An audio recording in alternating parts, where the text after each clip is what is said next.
Thanks for being here. Subscribe to Cheating Stories Best, so you don't miss new stories. The wife has decided to spice up her life with fun, but what kind of fun and with whom? In today's story we will give an answer to this question. Enjoy watching. Isaac Manor stood at the gate after 5 long years in prison. Looking outside, he saw the reception committee waiting for him, his ex-wife and his ex-daughter-in-law. They weren't really family anymore, they had all betrayed him. And then there was the matter of the restraining order, although he wasn't sure if it was still in effect. The guard thought for a moment. This prisoner had always been very helpful and friendly. He called the gatekeeper to inform him that Isaac would be using the back exit and told Isaac as much. The guard led Isaac through a maze of corridors until they reached a small steel door. The guard unlocked it and escorted Isaac outside. At 2:30, Lydia, Isaac's ex-wife, looked at her watch and asked her father, he was supposed to leave at 2, wasn't he? When her father nodded, Lydia walked up to the gate and asked the guard at the booth what time Isaac Manor could be expected. The guard checked his log and replied that Isaac had been released half an hour ago, at his request, through the back door. Lydia began to cry as she asked, "The back door? Why did we come to meet him? I know he's mad at us, but does he not have anyone else?" "I can't give you his address, ma'am," the guard said. "He specifically asked not to tell anyone. I overheard his conversation with a sergeant. He also mentioned there was a restraining order. Do you want to see him back in prison after everything he's been through?" Lydia turned pale. "Restraining order? Oh crap, I completely forgot about that." Meanwhile, Isaac walked briskly towards the bus station, reflecting on the past 6 years. He had plans, places to visit, and people to meet. 6 years ago, Isaac was a happy man, married to Lydia for 18 years, and a father to their 16-year-old daughter, Tommy, named after her grandmother Thomasina. At that time, he was 40 years old, working as a software engineer. He could write his own computer programs and developed self-learning robots as a hobby. He was also working on his so-called discipline project, reconfiguring his security system to add an independent backup system. It included a covert communication channel with a remote and hidden hard drive server. The entire system had an independent power source, powered by solar tiles on the roof. On a whim, he built another secret system in his garden with 4 petabytes of backup, just outside the garden boundaries but still on his land to make access more difficult. He designed a dual-camera system hidden in a ceiling-mounted sound system. Isaac needed a good security system because his company did a lot of work for the government, and he enjoyed working on this project. His house, large enough for a family, was one of 5 on a cul-de-sac. He built a spacious office on the land behind it and still had enough space for a very large garden bordering a nature reserve. He bought the lot and built a house for cash when he was 20, using money he earned from building an internet search engine for software solutions. He developed it and launched it online, where it quickly attracted the interest of a software giant for use on its internal network. Isaac was an ordinary man, 188 centimeters tall, weighing 86 kilograms, with dark blonde hair and light brown eyes. He had a friendly face with full lips and a beard, which he had to shave in the evening if he wanted to look neat. He enjoyed cycling and walking but did not like strenuous exercise. Isaac was shy, but once he came out of his shell, he was a caring, charming, witty person and a good conversationalist who could talk about a variety of topics. He was also an avid reader and could quickly read any text and, even years later, remember articles and passages from books. This was very useful in his work. 6 years ago, the local sheriff, Peter Ramsey, asked him to update the program that controlled the traffic lights in dens. Traffic flow needed to be improved to reduce pollution. That was when everything began to go downhill for Isaac. When Isaac and Lydia invited the sheriff to dinner to discuss the progress of the project, the man immediately began fantasizing about her as soon as he saw Lydia. It took the sheriff 6 months to fulfill his fantasy. Late that morning, Isaac finished his traffic light project and returned home to celebrate and take his wife out to dinner. He saw a car he didn't recognize in the driveway and thought, "Guests?" He entered the house and discovered his wife cheating on him with the sheriff. "What the hell is going on here?" he shouted. The sheriff grinned at Isaac and mockingly said to Lydia, "Oh baby, I'll leave you two alone until you explain the rules to him." Lydia looked slightly embarrassed but nodded in agreement as the sheriff walked out of the house, scratching his groin as the door closed behind him. Lydia then asked Isaac, "Can we discuss this like adults?" Isaac's shock and grief gave way to icy, calm anger. "I want you to leave the house, pack your things, and go." "No, you gave me the opportunity to have this affair. It won't take long, it'll be over soon. If you don't agree, the consequences will be yours, and you won't like them.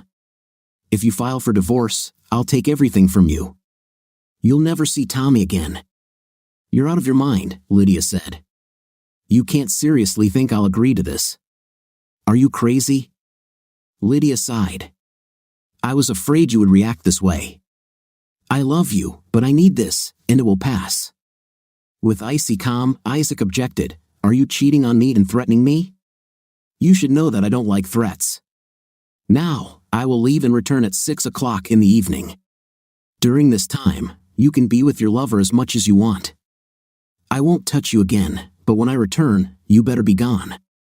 Lydia opened her mouth, thought better of it, and headed into the bedroom with her head down. 5 minutes later, Isaac was back in his car, calling his lawyer to set up a meeting. In the evening, Isaac returned to the empty house, and his anger turned to sadness and grief. The next morning, Isaac's lawyer, Ben Green, walked into Isaac's home office. Ben and Isaac were good friends, so a meeting before work started was easily arranged. Isaac picked up the kettle and asked, "Coffee?" "Yes, black with a little water," Ben replied. "Your coffee, as a paint remover, is too harsh on my stomach lining." "So, what's the big problem that made you want to see me so urgently?" Ben asked. Isaac explained that he had found Sheriff Peter Ramsey having a night with Lydia and the threats Lydia had made. Ben looked shocked and even a little scared. "Peter Ramsey? Damn, that's bad news. He's as corrupt as a rotting carcass, but no one can prove it. He talked Lydia into it, and he always has another agenda. You need to protect yourself financially and possibly physically." Isaac's brain was working at full speed.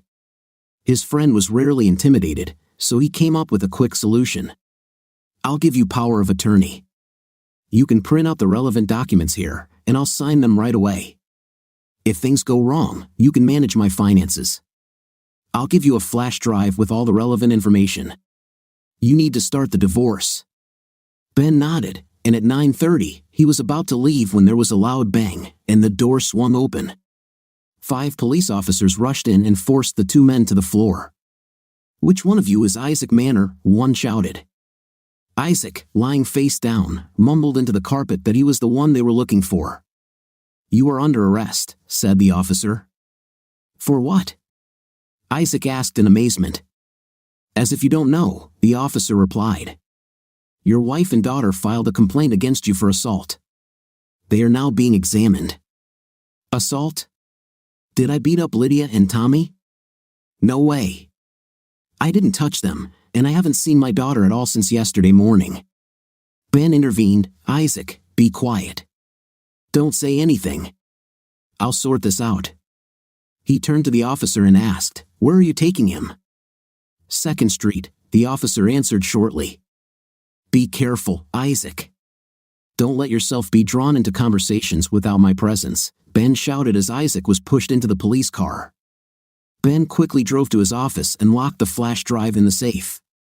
He informed his fiancée, Anna, who was also his secretary, that Isaac had encountered Sheriff Ramsey and was suddenly arrested for attacking Lydia and Tommy. He rushed to the station on 2nd Street. When he arrived, he introduced himself as Isaac's lawyer and was instructed by the duty officer to wait. An hour later, the officer informed him dryly that Mr. Manor had been transferred to the Forest Line station. A chill ran down Ben's spine. It seemed to him that Ramsey was trying to keep him away from Isaac to have more time for forced confessions. So, he rushed to Forest Line. At the counter, he told the officer on duty that he had come from Mr. Manor, and the waiting game began again.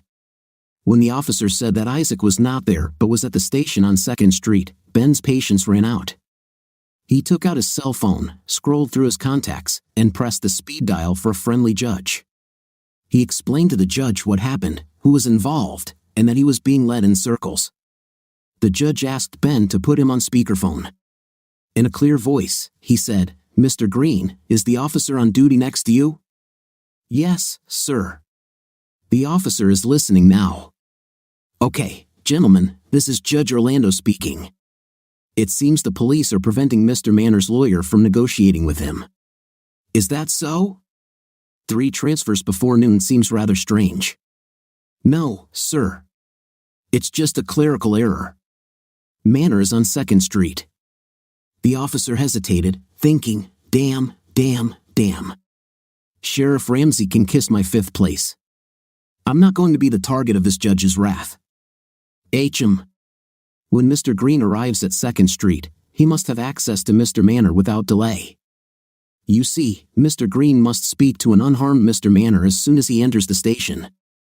That means no bruises, no falling down the stairs, no accidents, and without interrogation in the presence of his lawyer. Have I made myself clear, gentlemen? Now, for the record, your names, ranks, and badge numbers, please." Both men were sweating despite the air conditioning. When the phone conversation ended, the boss offered to escort Ben to 2nd Street. There, he found Isaac sitting in his cell, waiting for him.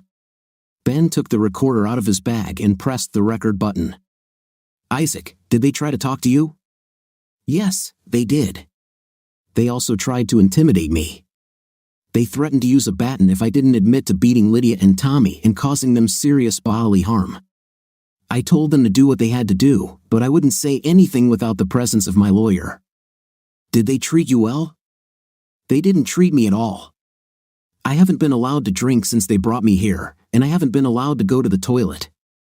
Then suddenly everything stopped. I was allowed to use the toilet and was given a cup of disgusting tea. I'm afraid of what's in store for me." "Sorry, Isaac. I'm afraid of this too. This is all too well thought out. Were you transferred to another station?" "No, I've been here since my arrest." Ben took a deep breath. "I'll assign your case to a colleague. I'm basically a family law attorney. I'll handle your divorce. My colleague is much better suited for this case. Do you agree?" "Yes, that's okay. Don't forget to use your power of attorney." 6 months later, in court, Isaac was left with no chance. Photographic evidence was presented, along with testimony from Lydia and Tommy, and 2 women Isaac had never heard of who claimed Isaac was prone to angry outbursts. Isaac was unable to provide an alibi for the evening because the hard drives had suddenly failed during testing. He didn't want to reveal his backup system, which was independent of the sabotaged one. It might be needed in the future.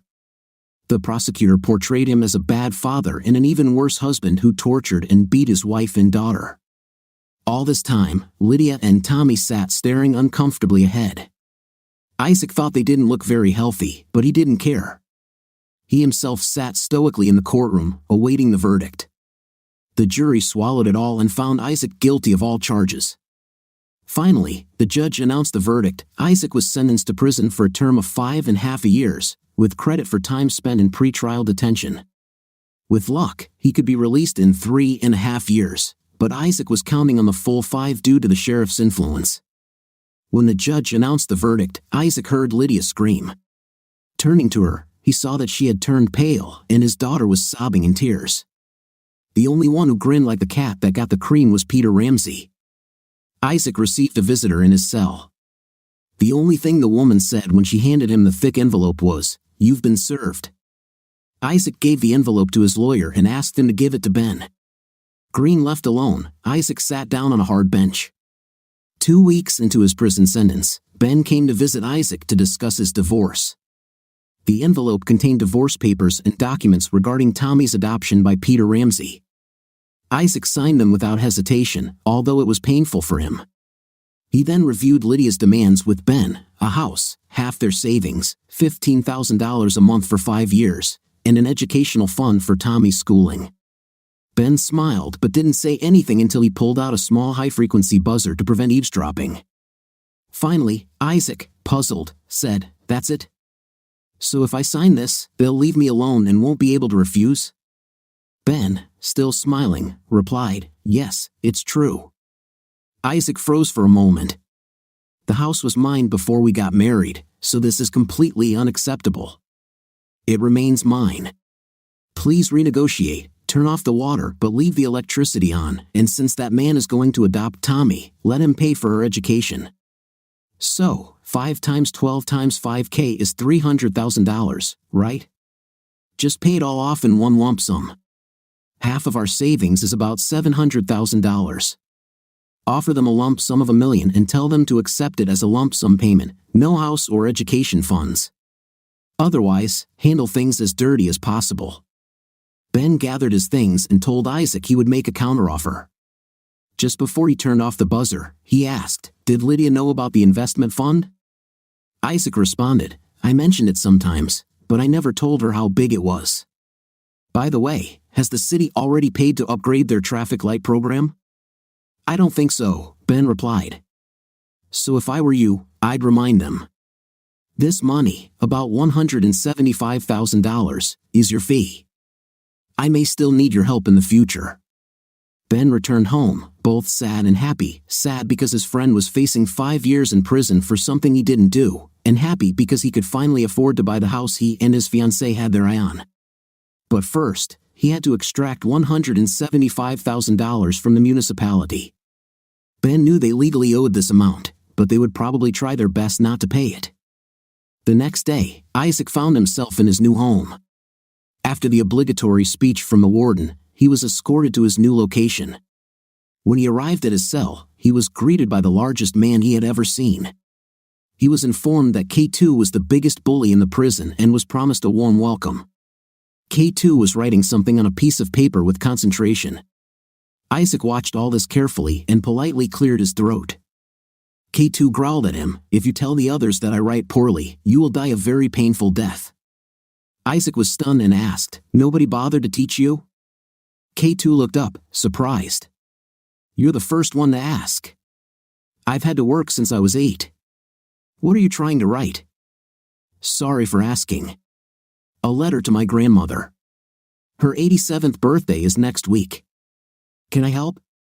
"If you dictate, I will write it." "No, I want to write it myself. I'm not finished. When I finish writing, you can rewrite it." "That's a good idea," K2 exclaimed enthusiastically, hitting Isaac on the shoulder. "Oh, careful. I'm not a mountain. Do you want to learn to read and write? I can teach you if you want." The man everyone was afraid of had tears in his eyes as he said, "Yes, I would really like that, but if you tell others." Isaac quickly responded to defuse the situation, "Why should I? You're trying, and that makes me want to help you. Anyone who tries deserves help. My name is Isaac. What about you?" "I'm Fabian. Don't laugh, but everyone calls me K2. I don't know why, but call me K2. K2 is the second highest mountain in the world. It is also the most dangerous mountain in the world, much more dangerous than Everest. I think you have to live up to your reputation, Fabian." Isaac smiled when he said this, and so the ice was broken. K2 dictated his letter for his grandmother, and Isaac wrote it down in capital letters. K2 copied it without much difficulty. Lessons began soon after. 2 weeks later, a call came in for registration. Isaac was called, and he was not expecting visitors. His brother, during his only visit, reprimanded Isaac and said he didn't want anything to do with him anymore. The only other person he expected to see was Ben, who was due to visit him next week. Isaac walked into the visiting room and saw his soon-to-be ex-wife and daughter. He walked up to the table and, with the guard behind him, mockingly said, "Have you come to have fun? Well, here's your chance." He turned around, told the guard, "I'm done.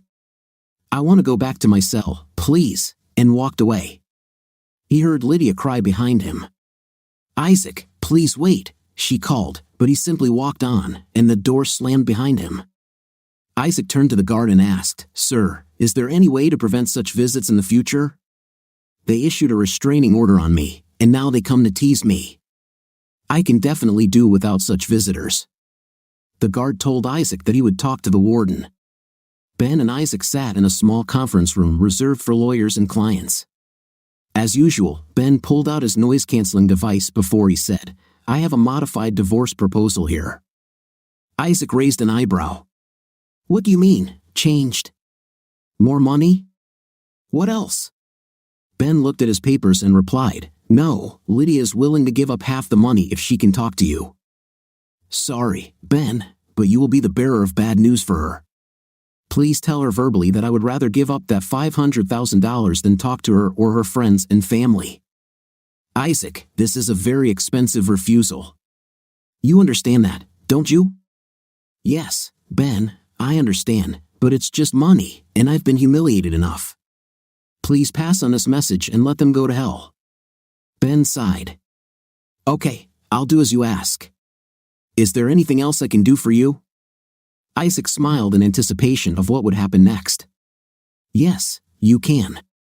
I need children's books to read, from the very beginning level to the highest, 2 books for each level." Ben's jaw dropped, and his eyes widened. He stammered, "Why would you do that? Are you brainwashed here?" "No, but keep it a secret. It's for my cellmate. I'm teaching him to read, and he's doing pretty well, so now I need books for him to read." Ben smiled. "That's just the way you are, Isaac Manor." "Okay, I'll take care of it." The following week, Isaac received a package at the postal call to the delight of the guards and prisoners. One of the guards unpacked the books and then commented on Isaac's intelligence. Isaac just shrugged and accepted the comments silently. Back in his cell, K2 was furious at the comments, but Isaac simply laughed and said, "Don't worry, you and I know better. Just keep up the good work. Now, I want you to start with these 2 books. I'll have questions when you're done, so read carefully." "What do you want me to read books for?" "I don't need to read books. I want to be able to read so they don't deceive me." "You are seriously mistaken, my friend, in many ways. Firstly, reading books helps you read newspapers and other texts better because you recognize words more easily. Secondly, and this is, in my opinion, more important, reading books teaches you much more than just reading newspapers, and books can be very interesting when you read well. Just bear with me, please. Start reading these books and be careful that they don't see you." Fabian grumbled, "Okay, I'll try, but only because you called me friend." "Are we friends?" Isaac extended his hand. K2's big paw enveloped him as he responded, "Yes, you are my first and only friend." Isaac's only thought was that K2 must have lived a terribly lonely life, and he wanted to change that for the giant. Isaac went into his cell. After he was beaten, K2 immediately jumped to his feet, forgetting about the book. Angrily and with a sound like rocks scraping, he asked, "What the hell happened?" Isaac coughed. "Looks like my wife is insistent on taking my house, so her friend Sheriff Peter Ramsey sent me a message.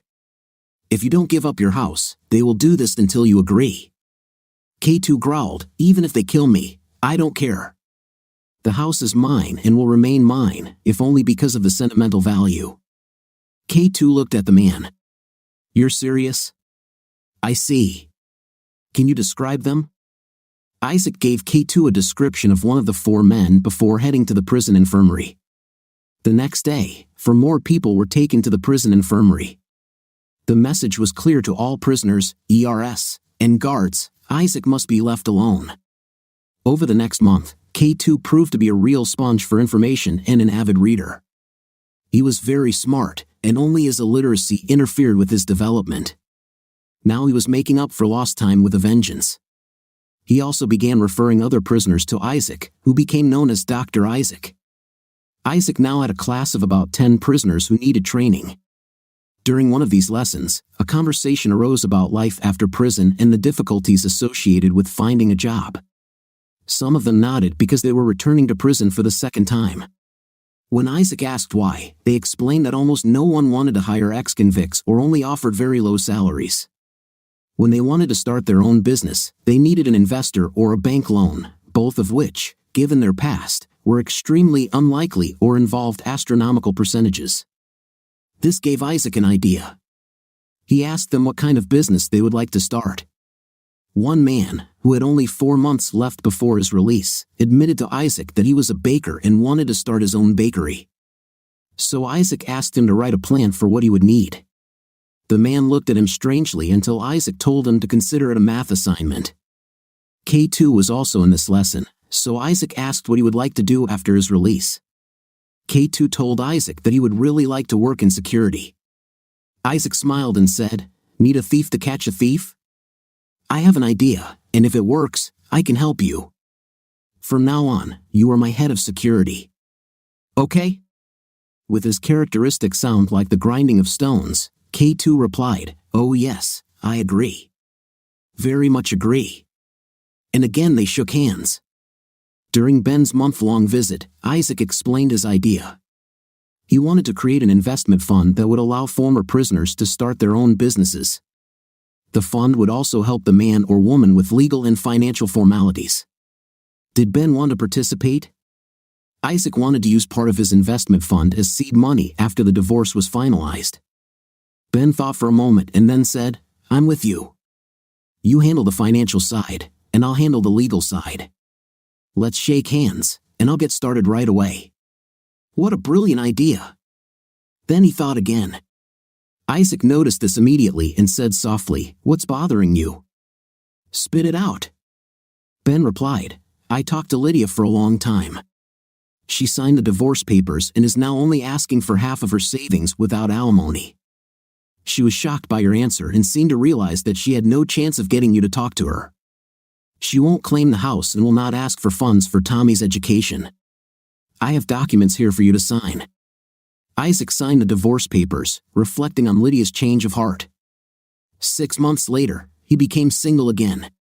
His first thought was about freedom, but in reality, it was not so. Isaac was getting used to life in prison. The investment fund he and Ben set up was doing very well. They had already helped many prisoners either find a decent job or start their own business, and now the money invested had begun to bring good profits.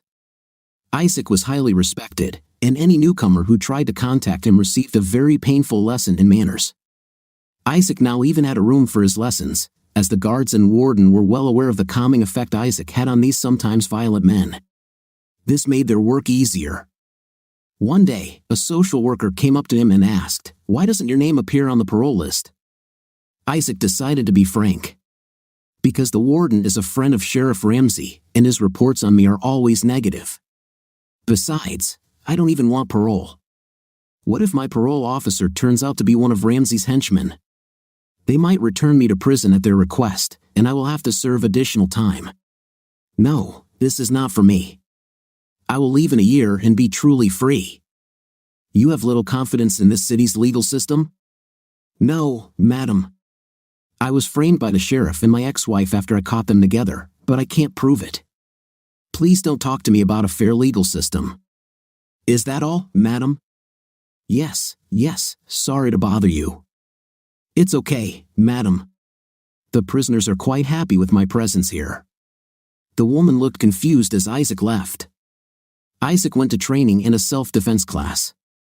He didn't like practicing self-defense, but K2 insisted on it. During the nearly 4 years he spent in prison, Isaac lost almost all of his fat, which was replaced by hard muscle, simply because K2 demanded that he exercise.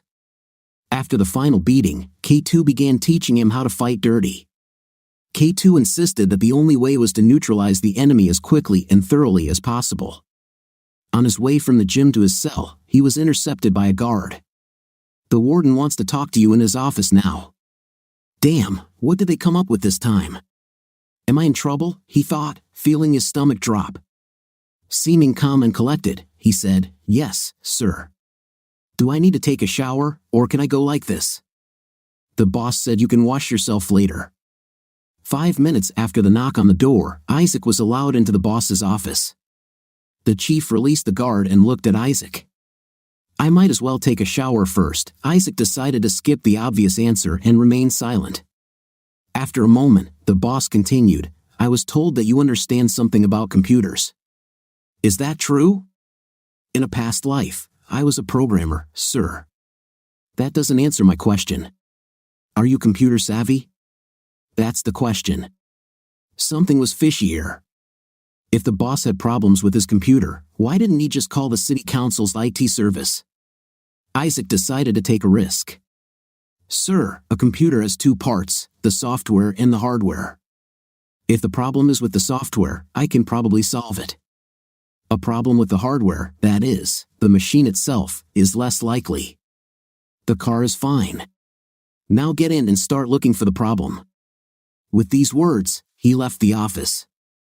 Isaac, expecting a catch, began checking the computer. This was a problem and a trap. The internet icon was clearly visible, and they knew that he had asked several times for permission to access the internet, which was always denied, like all his other requests.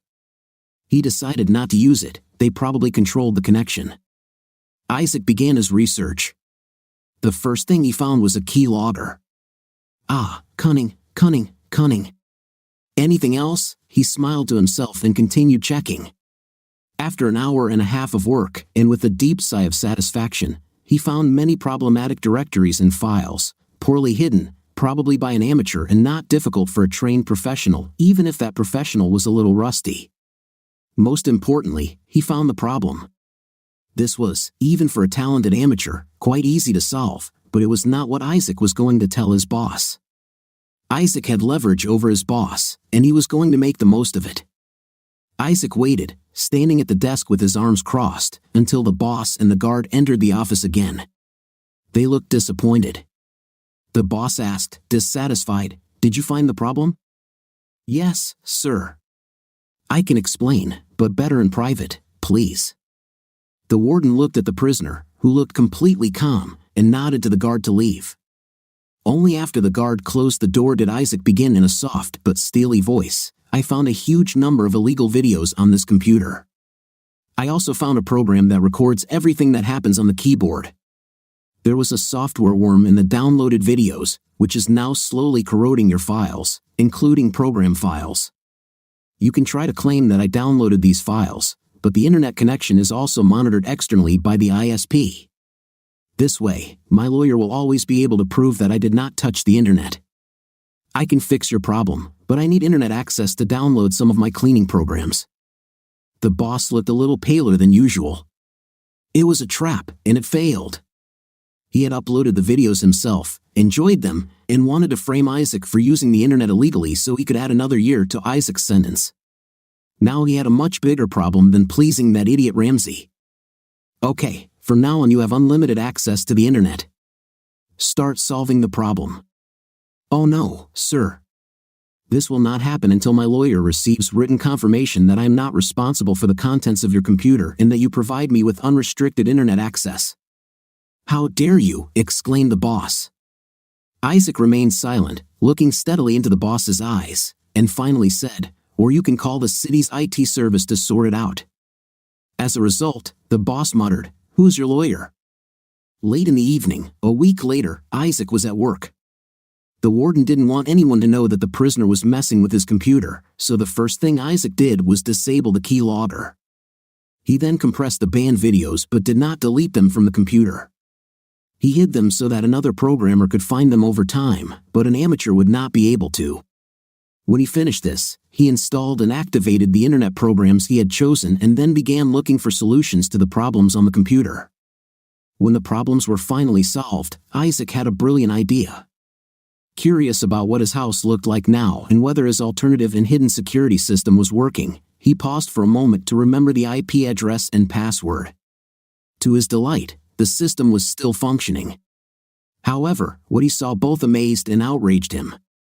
The house was almost in ruins, and Sheriff Ramsey stood amid the chaos, pointing out some people carrying what appeared to be illegal substances. He heard Ramsey shout, "Come on, we don't have all night. It should be on the streets tomorrow." Suddenly, Isaac saw his revenge forming into a plan in his head. At first, he had unfinished business. With a smile on his face, he began preparing the computer. He wrote a small program to make his security system available to view and download live images, loaded it onto his system, and tested that it worked correctly. When he was satisfied, he removed all traces of his actions. He replaced the keylogger with something similar but less easily detectable. Finally, when everything was ready, he destroyed the malware that he had previously isolated but left one small problem, only for the problem to return a year later. Just as Isaac was finishing, the boss burst into the office. "Are you finished?" he asked impatiently. "Just finishing up, sir. I think I've done everything, but I'm a little out of it." If you have any problems, sir, please call. You can be sure I'll call you, and I won't be so lenient. The guard will escort you back. You can go. Yes, sir. Thank you, sir. Isaac went out, returning to his cell. K2 immediately understood from Isaac's face. What are you up to? You look like the cat that ate the canary. Revenge, Fabian, revenge. So, who's next in line to talk to Ben Green? I need him to deliver the letter. Do you have a pen and paper? A week later, the FBI agent, completely stunned, read with growing concern the letter handed to her by the lawyer sitting in front of her. In the letter, Isaac carefully explained what had happened to him and what was happening in and around his home. At the bottom was a series of numbers and what looked like a password. She asked the lawyer, "Do you still have time? I need to check this with our IT specialists." Before Ben could answer, the woman dialed the number and gave a few orders, causing Ben to smile discreetly. I have all day if necessary. The agent was overjoyed. If this information turned out to be true, they could finally put that corrupt scoundrel Ramsey behind bars. The IT guy came in with a cart containing, among other things, computers and hard drives. After everything was set up, they checked for connectivity. Ben confirmed that this was Isaac's house and was amazed at its condition. After that, he was released. The letter stated that most activities began late in the evening. There was a lot of turmoil.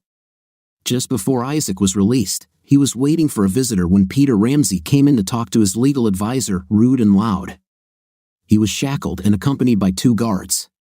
Suddenly, he noticed Isaac openly grinning. Isaac couldn't help but laugh loudly. Ramsey became furious and shouted, "Why are you laughing? I still have friends on the outside. They will take care of that charming 5th place K2. Settling his future with Ben, Isaac raised his head and saw Isaac turn pale. K2 looked at Ramsey with hatred in his eyes. Isaac was distracted by his visitor. She led him into a small conference room and pulled out a device from her bag, similar to the one Ben always used. Finally, she said, "Thank you. Your connection helped us catch them in the act, along with the records from your security system. He will spend a long time behind bars. But that's not what I came for.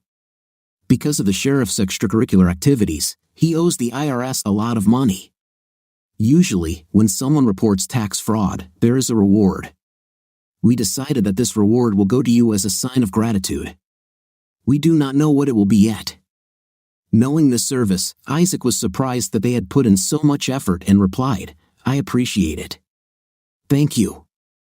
Seeing that idiot behind bars is enough for me." They talked some more.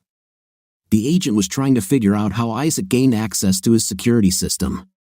Isaac smiled and answered all the questions evasively. He still had a score to settle with his boss for stripping him of all his privileges and giving him negative reports to keep him inside. That night, Peter Ramsey was made very clear that he should never go near Isaac and his former family for the rest of his life. Shortly after this incident, a guard led Isaac through the labyrinth of the prison and watched him leave through the back door. Isaac boarded the bus and bought a ticket with a simple goal. He needed transportation, communications, and a place to stay that night. This is where his network of ex-con services would come in handy. Ex-con, short for EXC Convict Services, was started at the same time as Isaac and Ben's investment company, simply called Iskin Investments. 34 minutes later, Isaac got off the bus and walked another half hour before arriving at the garage. There, he was joyfully greeted. "Doc, you're free. Welcome back. Would you like a drink?" Isaac smiled widely. "No, thanks. I need transportation. What do you have?" The man smiled happily back. "Ben already told us you were coming. I picked up a Nissan truck for you, a nice, clean truck with a multi-person cab, low mileage, and plenty of power. It's 4-wheel drive. It's over there." Isaac looked at the truck, smiled, and said, "It's perfect. I'll take it. How much is it?" The man looked shocked. "I can't charge you after everything you've done for me." "No, that won't work. I'll take a discount, but nothing for free, and no discussion." The man sighed and replied, "We'll figure something out. While they enjoyed tea, Isaac was waiting for the paperwork for the truck to be completed. A little later, he started the truck, familiarized himself with the controls and functions, and then went to visit his faithful friend. Late in the afternoon, he took a deep breath, settled into a comfortable chair, and turned to Anna, now Ben's wife. "It's been a long time since I sat in a chair like this." Anna smiled at Isaac. She loved this man very much. Having accompanied her husband on many prison visits, she knew, as did her husband, that Isaac was innocent. She also noticed a lot of wear and tear on his face. There were many lines of worry on his face, and while his eyes had previously been soft and light, they now had a sad but determined look. His face, hidden by his beard, was not as easy to read as before when she could read him like an open book. However, his manners were still those of a gentleman, polite, cultured, and truly gentle. Isaac brought her flowers. He still remembered Ben and Anna's wedding day, although he was unable to attend it. She told Isaac that Ben could come over at any time and would bring Indonesian takeout food with him. They knew it was Isaac's absolute favorite food. Ben came in noisily. "What's that ugly sapphire blue truck sitting in my driveway?" he laughed, and the men hugged. "Welcome back, Isaac. I'm so glad to see you here." Isaac just nodded, suddenly unable to speak. Anna patted him on the back and said quietly, "It's okay. We understand. Take your time." Isaac shuddered, shook his head to get rid of the gloomy thoughts, and said, "It's a nice house. The spell has been broken. Isaac, what do you want to drink?" "Beer," Isaac thought for a moment and replied, "No, just sparkling water. I haven't had alcohol in 5.5 years. I'll try to keep it up." Anna started to serve dinner but suddenly stopped with a tray of delicious-smelling food in front of the two hungry men. She smiled and said, "Now that I have your undivided attention, I have something important for you. This evening is all about celebration. Tomorrow, you'll be able to rush into battle with the dragons again." "Understood," both men replied immediately. This was the signal for the start of a very pleasant evening. For the first time in almost 7 years, Isaac felt calm and relaxed. At the end of the evening, Ben informed Isaac that they had already prepared a guest room for him. Isaac felt a little embarrassed and said, "This is too much. I can stay at a hotel." Anna said in a tone that allowed no argument, "I insist. You will sleep here. Tomorrow, you will probably want to visit your house.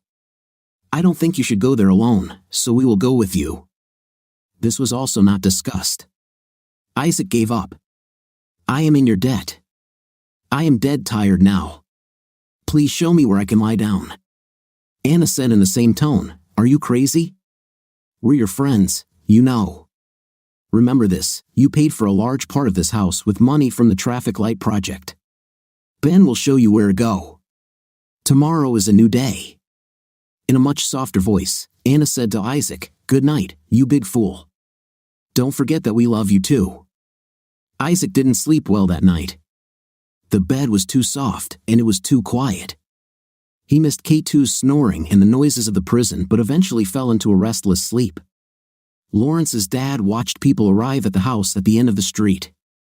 They arrived in 2 cars, stopped at the gate, and got out, 1 woman and 2 men.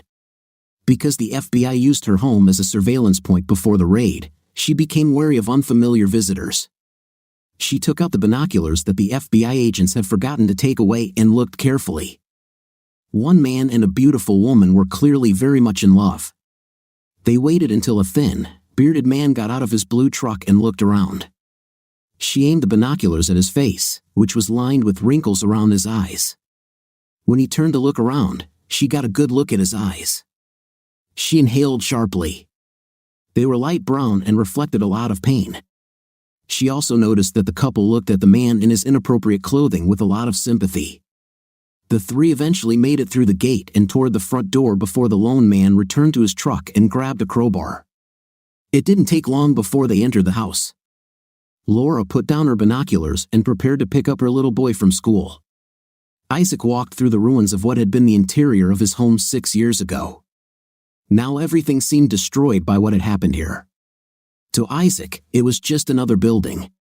The furniture was stained, worn, and damaged to the point that it needed to be replaced. The kitchen was so dirty and ruined that it would have to be completely replaced. The bedroom smelled disgusting. In fact, the entire house smelled like a public toilet, with some areas even worse than the prison. Electrical wires were cut or torn out, and the ceiling was destroyed to provide access to the main security system. All electronic devices, computers, and other valuables were missing, likely stolen. Isaac wondered if he would ever be able to make this house his home again. He walked outside and headed to his truck to get his things. The day before, he had bought 3 folding chairs, a field bed, a sleeping bag, and other camping supplies such as a stove, along with toiletries, basic clothing, and towels. Taking with him what he could carry, Isaac began to drag things inside. When Laura returned with Timothy, her 10-year-old son, she was just in time to see Anna talking to the sad man. To the surprise of both women, it was at this moment that Isaac completely lost his composure. "It's okay, Isaac. It's okay. We're here to support you. Just talk it out. I'm here. Talk it out." "We understand," Anna said quietly to the distressed man and then whispered to Ben. Ben quietly added, "He finally showed emotion." It took Isaac a long time to come to his senses again. Finally, he hugged his 2 friends and said, "Thank you. I don't know what I would do without you." "I'm calm again." The way they treated the house was just unbearable. Still very worried, Ben asked Isaac, "It's time for us to go. Are you sure you want to stay here? Please come with us." Isaac chuckled, "I'm good now. I need to buy a new phone and start doing business. This is my home, and I will make it my home again. Don't worry, I'll be fine. Now let's get down to business. What are your phone numbers?" "I only have Ben's work number." They both handed Isaac their business cards and walked silently to their car. As Isaac walked back into the house, Laura approached them. "Good morning. I'm your neighbor. I apologize for the intrusion. Can I ask you something?" Anna looked at the woman. She had a sweet face despite the wrinkles from worry. She was slightly overweight but still had curves and moved gracefully. Anna answered a little sharply, after all the emotions she had experienced in the last few hours. "You can ask, but I don't know if I can answer or even want to. My name is Laura Winhead, and I live there with my 10-year-old son Timothy. I would like to know if your friend will be okay. It's gotten pretty bad around here lately, so I'm worried about my boy's safety and mine." Ben laughed, but Anna responded, "Laura, your neighborhood just got a lot better. No, Isaac is not okay, but he will be in time." Laura had not yet felt relief. "So he's not dangerous?"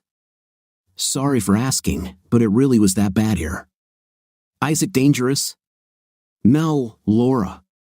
No matter what the rumors say, he's one of the kindest people I know and will probably be the best neighbor you'll ever have." With these words, Anna got into the car and drove away, leaving the puzzled woman behind. Isaac walked through his house and noticed that the cables at the electrical panel had not been cut, only the fuses had been pulled out. The small black box hidden in the alcove above the door seemed to be intact. It was a box for the solar panels that powered his home security backup system. The remaining panels fed the external system, which, in turn, led to the downfall of Peter Ramsey. He headed to what had once been his office but was now filled with trash, empty cardboard boxes, and more. His desk was still against the wall, covered in dirt. He frantically pushed everything aside, and with great effort, moved the table and lifted the baseboard. It opened to reveal the backup security system, flashing green. Isaac thought, "It's still here." It turned out to be a very valuable hobby, of course, if it still worked. He was pretty sure they hadn't found any cameras or microphones, otherwise, they would have trashed the house trying to find the system. He added a computer or laptop to his list of things to get. Isaac never bothered with notes, his memory had never failed him. The afternoon was spent shopping for a telephone, an operator tablet, and later, computers and laptops because they could not be charged. He also bought flash drives and a small generator for electricity, as solar panels could not supply all of his energy needs. He returned home with a truck full of things and dinner. After finishing dinner, he took out his phone and called Ben. "Hey Ben, it's Isaac. Do you have a pen and paper?" Isaac gave Ben his cell phone number and new email address and asked for his list of ex-con companies. Within minutes, he had his answer. Ben could always predict Isaac's thoughts and prepared everything he needed in advance. The next morning, Laura looked out the window and saw her new neighbor sitting in the morning sun in a folding chair at a folding table with a laptop, talking on the phone. Laura did some research online and was confused again. A man had spent 5.5 years in prison for beating and physically harming his wife and daughter. A person must have treated another very badly to deserve such punishment. But this man and woman told me he was harmless, thought Laura, who decided to play it safe today. She only had to take care of Timothy since, unfortunately for her, she only worked part-time. She would have liked more hours, but it was beyond her control. Her employer was very inflexible. She was having breakfast with Tim when a car pulled up to the house. On the side, it was written, Ex-Con Services. Underneath, we learned honesty the hard way. We now offer honest work at a fair price. Call, phone number, dot. She saved the number to check online. When Tim was at school, the two men came out and greeted Isaac with smiles and handshakes. They had a thermos and a large bag. Isaac laughed, and they all went inside. Isaac noticed that his neighbor had been watching him the day before, and now he saw her looking again. He thought to himself, rumors will soon fly. It might be better to wait with the introductions and start giving the men instructions, I need to clean. Let's start with the kitchen, bedroom, and my office over there. Everything can be thrown out. If you find something and don't know what to do with it, just ask. That evening, a truck pulled up and emptied a 40-yard dumpster. After a while, Laura looked outside again and saw a minibus with a sign, Ex-Con Services. The woman came out, looked around, and gave instructions to the others. When she was done, she walked to the back of the van and picked up a large bouquet of flowers before walking up to Laura's front door and ringing the bell. Laura opened the door, and the woman handed her the flowers and said, with compliments from Dr. Isaac for the inconvenience, "If we're too loud, just tell us, and we'll stop." The woman walked away, leaving Laura with her mouth open. Laura looked at the other house and saw Isaac sitting at the table by the front door. He looked at her and waved. She picked up the flowers, waved back, and went inside to find a vase. She felt strangely excited. In 2 weeks and 2 containers later, the house was cleared of its past, and Isaac and a contractor completed plans to restore the interior. There was still a lot of work to do, although his bedroom and part of the kitchen were already usable. Isaac was sitting at his usual table near the door when it started to rain. He had installed an awning next to his house, so when it started to rain, he took shelter under the awning because he loved the feeling of being outside and the smell of the forest. He was enjoying the sound of rain on the awning when he heard the dying car engine. Looking back, he saw Laura panicking. He took his umbrella and walked toward her. "Good afternoon. We haven't yet been introduced. I am Isaac Manor, your neighbor, as you may have noticed," Isaac said with a slight smile to soften his words. Yeah, sorry. I'm in a hurry. I need to pick up Tim, my son, from school. I'm already late in my car. Your car isn't going anywhere by the sound of it. You can take mine if you want. Or, if you're not afraid of being seen with an ex-con, I can give you a ride." Laura was a little taken aback by Isaac's proposal. She quickly weighed the pros and cons and finally said, "I'm more afraid of driving your big truck. Could you give me a ride?" "Sure, grab your coat and sit down.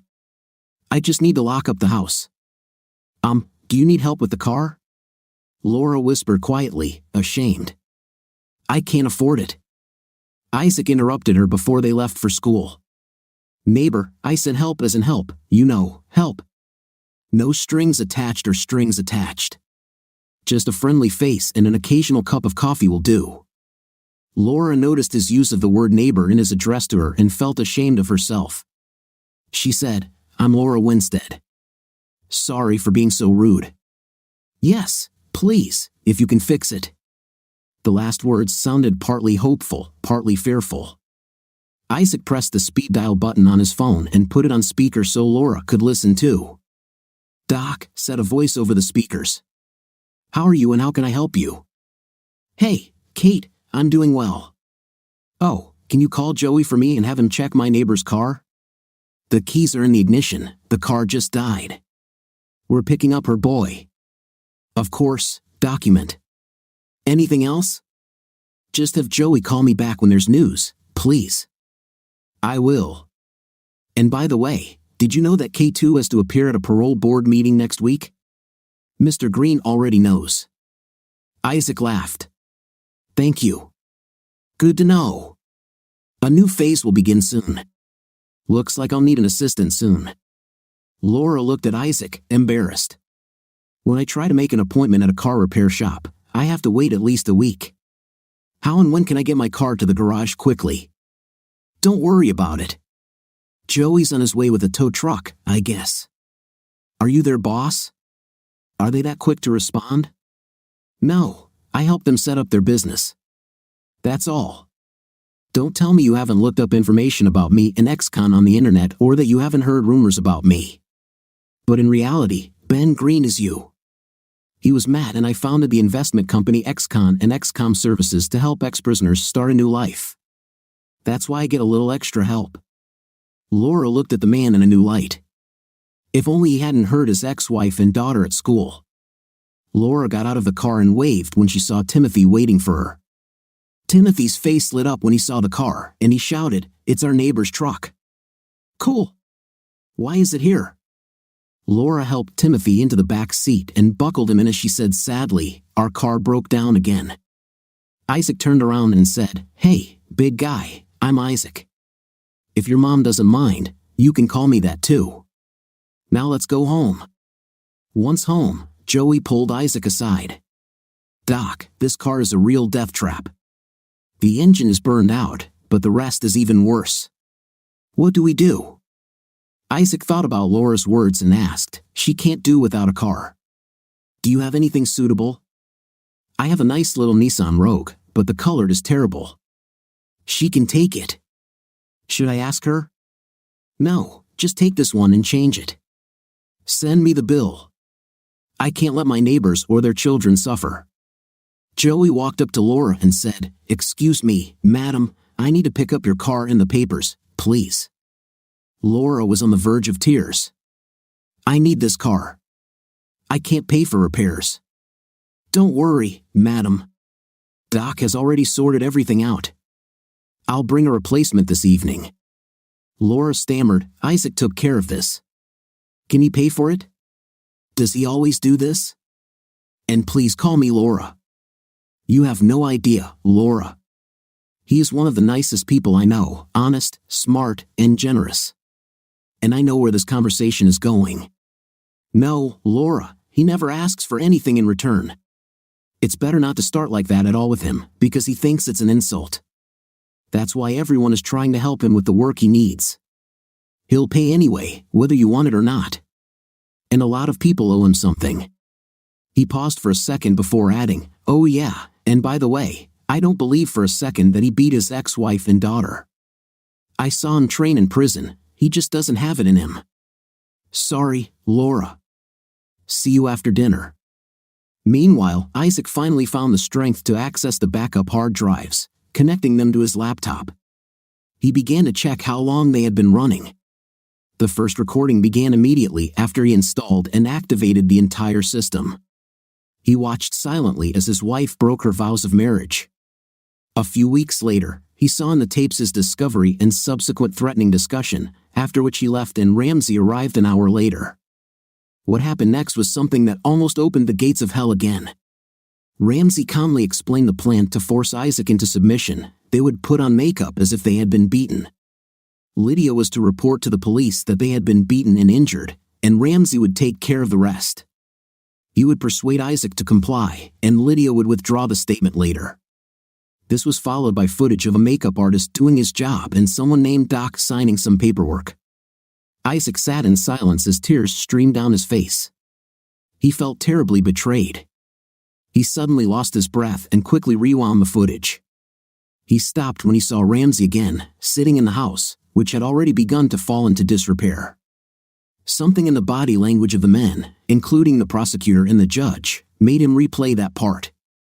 He heard Ramsey say, "No, this man has become a threat. He must be stopped so he can no longer speak forever. What do you think of our first part of the story today?